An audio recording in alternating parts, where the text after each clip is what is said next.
Leonardo da Vinci. You hear that name and your mind immediately jumps to one word: genius, right? It's like his mind was so out there, so brilliant. It almost feels supernatural. But what if that's the completely wrong way to think about him? Let's get into it. I think his biographer, Walter Isaacson, really hits the nail on the head here. When we just call Leonardo a genius, it's almost like we're saying he was struck by lightning. It makes what he did seem totally out of reach for the rest of us. It kind of makes him less human.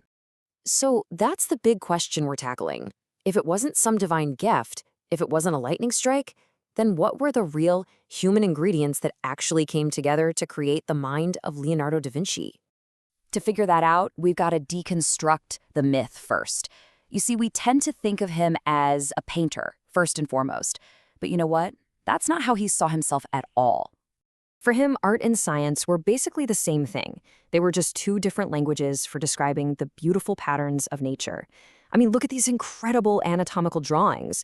They weren't just for a science textbook. They were the absolute foundation of his art. Okay, get this. This slide is so revealing. He writes this letter to the ruler of Milan, basically a job application, right? And for 10 paragraphs, he's all about his engineering skills. I'm talking bridges, cannons, armored vehicles, the whole shebang. And then way down in paragraph 11, it's like, oh, and by the way, I can also paint a little. It was a total afterthought. That tells you everything about how he saw himself. And here's where it all connects so brilliantly.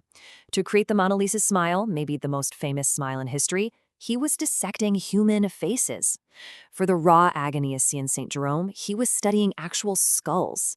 And for that perspective in the Last Supper that just blows your mind, he was deep into the mathematics of optics. You see, the science wasn't some separate hobby. It was the very engine that powered his art. So this is the takeaway. This is the whole point. Leonardo's genius was earned. It was built on things we can actually understand, and maybe even learn from. Things like a crazy, relentless curiosity, super intense observation, and just a wild imagination. It was made, not born. So if it was made, then how? Well, the first clue is kind of strange, a little surprising. It all has to do with how he was born. Yep, you heard that right. One of his biggest advantages in life was something that most people back then would have seen as a huge liability: being illegitimate. That was probably the best thing that could have happened to him. Why? Because it meant he was free. Let's just look at the two paths he could have taken. If he'd been a legitimate son, his future was pretty much written for him. See, for 5 generations, the firstborn men in his family were all notaries. A good, respectable job, sure, but kind of boring and predictable. But because he was illegitimate, that path was close to him. He was an outsider. And that meant he was free from all those family expectations, free to invent his own future. And what's really fascinating is that Leonardo himself seemed to see this as a plus. He actually wrote this down, that a child conceived with great passion would turn out to be incredibly intelligent and witty. You have to wonder if he was thinking about himself, the love child of a local official and a peasant girl. Now, being an outsider directly leads us to the second key ingredient: his education, or really his lack of a formal one. Because he wasn't going to be a notary, Leonardo didn't go to the fancy Latin schools. He even called himself an unlettered man, and he said it with pride. It meant he wasn't weighed down by all the old, dusty theories from books. Instead of just believing what other people wrote, he decided to trust his own eyes.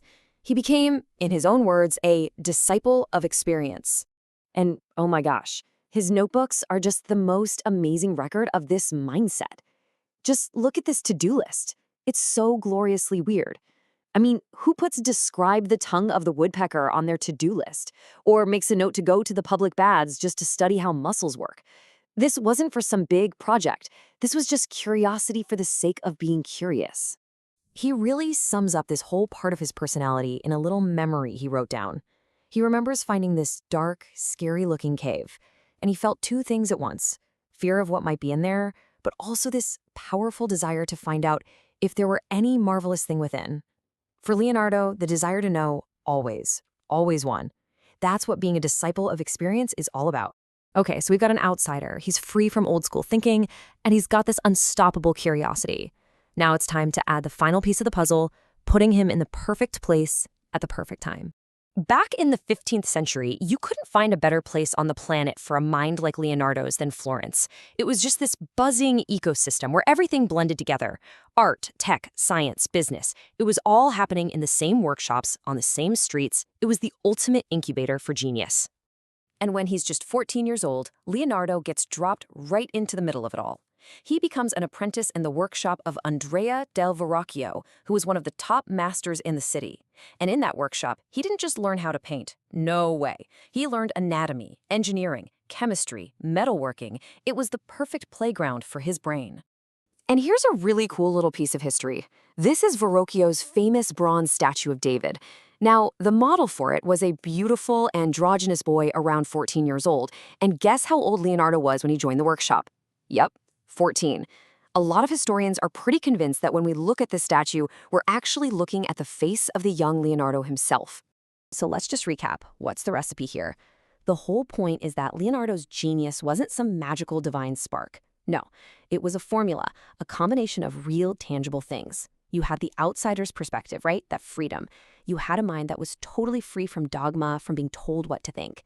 Then you add that relentless curiosity, that drive to experience everything. And you put all of that in the perfect incubator, Renaissance Florence. That's the recipe. And that brings us to the most important lesson from Leonardo's life. It's this: genius isn't just something you have, it's something you do. It's a practice. It's about observing the world, questioning everything, and looking at things with this incredible, childlike sense of wonder. And that kind of leaves us with one last question to think about. Leonardo saw amazing things everywhere he looked: in a woodpecker's tongue, in a stranger's smile, in a dark cave. So the question his life really poses to us is, what marvels are we just not seeing? What's waiting out there for you to discover?